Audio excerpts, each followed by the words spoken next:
My fellow hunter, picture this. You've got 100 hours in Wilds, all multiplayer. You've beaten Gore Magala a dozen times. Your gear is maxed. You're confident. You load into your first solo hunt.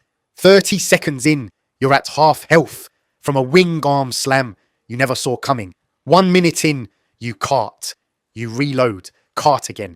What the fuck just happened? Here's what's happened. Multiplayer's broken scaling has been hiding your mistakes for 100 hours, and you never knew it. I'm using Gore Magala as the example, but this applies to every monster you think you've mastered.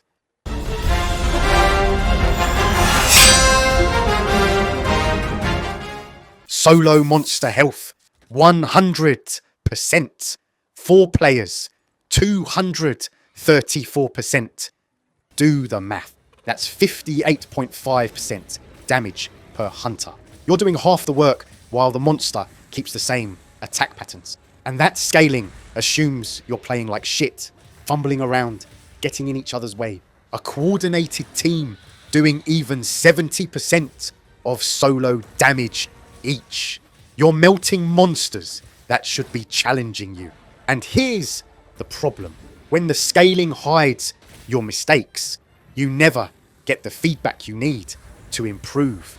You think you're good because the hunts succeed, but 3 other hunters are compensating for damage you're not dealing, positioning errors you're making, and patterns you're not reading.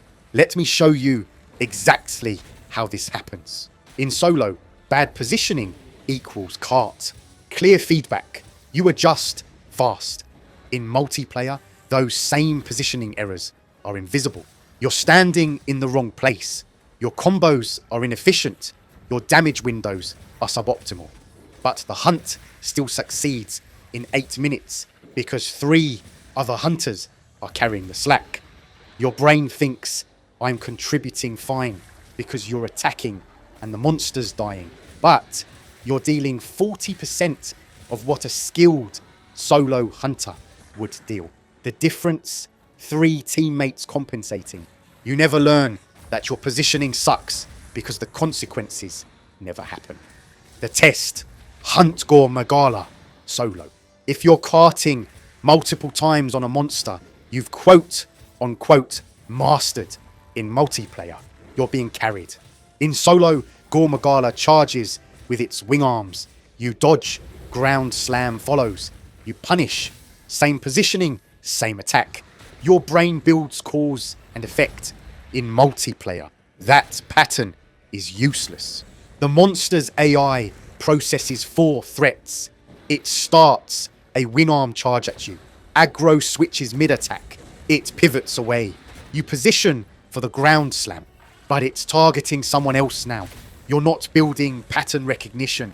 You're surviving chaos without understanding the logic. Solo hunters see the same positioning, produce the same attack 90% of the time. You see random results because the monster's reacting to 3 other hunters you can't see or control. The test, solo Gore Magala, and call attacks before they happen, out loud. Wing arm charge incoming, ground slam next. If you can't predict 3 attacks in a row, you never learned the monster. You learned how to survive in a group. The wound system in solo rewards precision. You create damage windows through timing and positioning. In multiplayer, 4 hunters create permanent stun lock chains. Wounded, staggered, mounted, knocked down, wounded again. Steam community discussions report hunts ending in under 10 minutes because the monster barely functions. You're not learning when you can safely attack.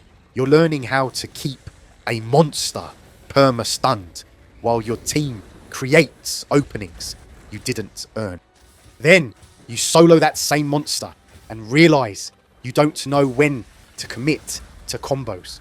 You overextend because in multiplayer, the monster would be staggered right now. You get hit mid-animation because you never learn to read recovery windows. The test, solo Gore Magala with your multiplayer build. If it doesn't work, your build was optimized for being carried, not for hunting. Here's your test. Can you solo every monster you think you've mastered, excluding raid-style hunts like Omega Planetes that are explicitly designed for multiplayer? Not with support hunters, just you. If you can't complete it without failing, you've been carried. For every new monster, hunt it solo at least 3 times before touching multiplayer. Hunt 1. Survive. Watch the monster. Build cause and effect between positioning and attacks. Hunt 2. Optimize. Find your damage windows. Can you complete the hunt without carting? Hunt 3. Prove it. Complete the hunt with your multiplayer build. If your build doesn't work solo, it's a carry build. Then jump into multiplayer with actual skill. You'll recognize telegraphs, create openings, carry hunts instead of being carried. Even Omega Planetes, designed for multiplayer, requires pattern reading and positioning discipline. Your solo fundamentals make you better at everything. My fellow hunter, this is why we're all here. 4 hunters charging together to take down a wyvern for a stylish new hat. That PS2 moment is goated. Multiplayer is Monster Hunter at its best. But you can't skip the foundation that teaches you how to actually hunt. The broken scaling was hiding your mistakes. At least 3 successful solo hunts per monster proves if you're real or being carried. If this revealed something you didn't realize, carve that like button. And if you're hungry for more Monster Hunter Wilds content, hungrier than a devil joke, consider subscribing. I let my subscribers vote on what I create next, and I drop new Wilds videos like this weekly, my fellow hunter. Quest cleared. This is the InZane hunter. Now get out there in the field and prove you're not being carried.